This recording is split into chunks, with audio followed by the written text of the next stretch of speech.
जय श्री सीताराम मनोज हामी सबैको काम। आज सर्वेश्वर बुधेश्वर योग परेको छ।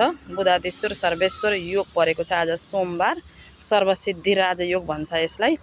आज चाहिँ माता पार्वती धरामा टेक्ने दिन पनि भनिन्छ। त्यसैले आजको दिन शिवलिङ्गमा सबैले भन्दा पनि मेष राशि, कुम्भ राशि, धनु राशि, सिंह राशि, मीन राशि भएकोले बेलुका पनि गर्न मिल्छ।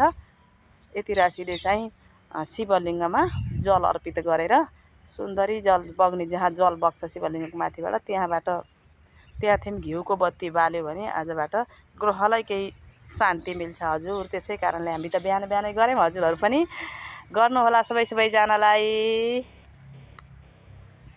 मङ्गल विधान सिकाएँ। भोलि मङ्गलबारको लागि लिएर फेरि अर्को भिडियो आउनेछु, हेर्नुहोला। आजको लागि बुधादित्य सर्वेश्वर योग परेको कारणले आज घिउको दियो शिवलिङ्गको अगाडिपट्टि जहाँ जलाधारी हुन्छ, जल झर्ने त्यहाँ थिम बत्ती बालेर आउनुभयो भने चाहिँ ग्रह सङ्केष्टि जसलाई चलिरहेको छ 7.5 ढैया भन्छ, त्यसको चाहिँ विधान हुन्छ है हजुरहरू। निधान हुन्छ। सर्वेश्वर राजयोग चलेको छ आजको दिन, बुझ्नुभयो नि। काम कारोबारमा तरक्की हुने दिन पनि हो। सीताराम सीताराम भन्नु दिदी।